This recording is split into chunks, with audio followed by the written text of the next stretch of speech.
দুনিয়ার ব্যাপারে বুঝেন, আরো দেখেন, আরো ভাবেন, একজন একজন করে ভাবেন।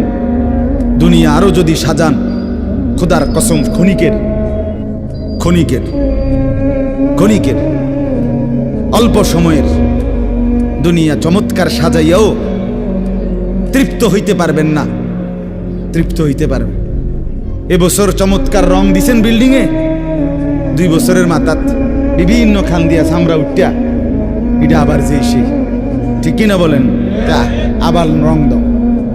এই সোফা চমৎকার বানাইছিল, ওই যে বার্নিশ নাই, দেখেন এই যে সোফা, এটা এই যে দেখেন, কথা বলেন না, এই সোফা এটার মধ্যে আসেনি বার্নিশ, তো এটা আবার কি করতে হইব? তো লাভ হইল, দুনিয়া তো ধোকা, দুনিয়া ধোকা। এই সৌন্দর্যময় চেহারা নারী 30 বছরের ব্যবধানে উনি বুড়ি, আর কেউ ফিররা এদিকে ফিরা সেফও হালায় না। আজ যেই যুবতী, যেই বেহায়া নারী, বেপর্দা মহিলা বাজারে বাজারে ঘুরতো, যৌবন, আরে সেটা তার সম্পদ না, তারটা হইলে তো নিজের হইলে তো সে কখনোই বুড়া হইতো না। আল্লাহ তাআলা বলছে, আমি যখন যৌবন শেষ করে দিলাম, তো এখন আর কোন পুরুষ তার দিকে ফিররা থুতুও বালায় না। দুনিয়া এক অবস্থায় থাকে না, এক হালাতে থাকে না বাপ। এজন্য ছেলেদেরকেও বলি, বাপ জিন্দেগি সুন্দর কর। তোমার এই হাসি থাকবে, তোমার এই সুস্থ সুন্দর সুঠাম দেহ থাকবে। আন্তরিকতা নিয়ে শুনলে, নিজের ভিতরে নেক মানসিকতা যদি থাকে, গ্রহণ করার মানসিকতা, তাহলে অল্প কথা তো ফায়দা। আর গ্রহণ করার মানসিকতা না থাকলেও 50 বছর শুনলেও গুনার অভ্যাস ছুটে না। দেখেন না, 70 বছরের বুড়া মানুষ চা দোকানে টেলিভিশন দেখে, তাহলে এত বড় বুড়ো মানুষ, মুরব্বী, উনি এখনো যদি বিড়ি খায়, সিগারেট খায়, এখনো যদি চা দোকানে টেলিভিশন দেখে, তো ওনার এই মন্দ অভ্যাস, বদ অভ্যাস কত বছর পরে ছুটবে? উনি আরো কয়শো বছর বাঁচলে গিয়া বুঝবে এটা গুনাহ। আর ওনার আর মেয়াদ আছে কি? এই জন্য বললাম, আপনি খবর নিলে দেখবেন 30 বছর মসজিদে আসা যাওয়া করে ঠিকই, কিন্তু যথাযথ আন্তরিকতা, দিলের মধ্যে আখেরাতের কোনো মানসিকতাই নাই,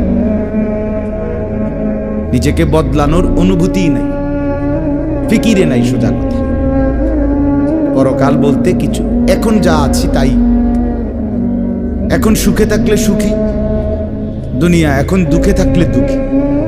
জিফুত যদি ঠিকমতো খানা খাদ্য খাওয়ায় খুশি, ঠিকমতো খানা খাদ্য নাই দুঃখী। এই মানে দুনিয়া পেলে খুশি, দুনিয়া না পেলে দুঃখী। লাভ লোকসান, আয় ব্যয়, হিসাব কিতাব, সুখ আনন্দ, দুঃখ বেদনা, হাসি কান্না, আবেগ অনুভূতি, সবটাই শুধুই দুনিয়াকে কেন্দ্র।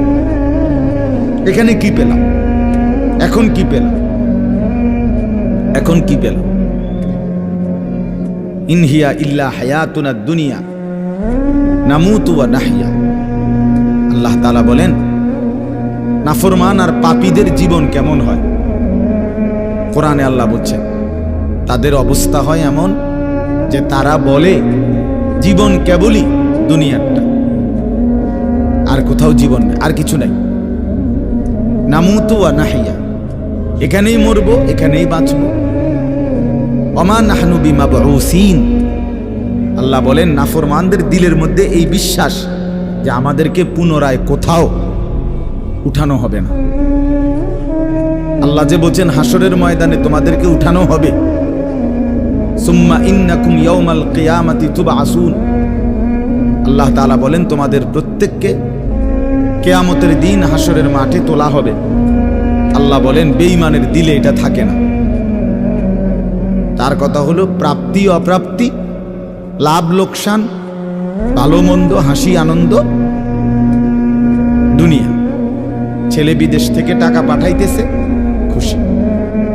ছেলে বিদেশ থেকে টাকা টুকা ঠিক মতো দেয় না বা কামাই রোজগারি কম, জিজ্ঞাসা করবেন কেমন আছেন, কি এর বালা, আমরা আর বালা কি,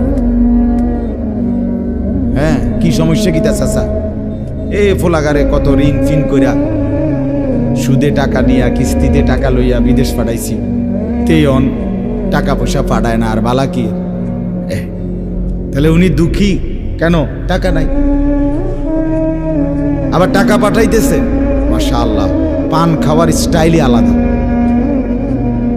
চা খানার ঢঙে আলাদা, কথাবার্তার স্টাইলই ভিন্ন। কেমন আছেন, আছি আল্লাহর রহমতে, আপনাকে দোয়ায়, দশজনের দোয়ায় আল্লাহ ভালোই রাখছে। কেমনে ভালো, এতে আল্লাহর রহমতে টাকা পাঠায়, আমরা তার মা আমি আমরা মিল্লা খাইয়া পইরা ভালো আছি। তাহলে ভালো থাকে দুনিয়া, ভালো থাকলে ভালো নাই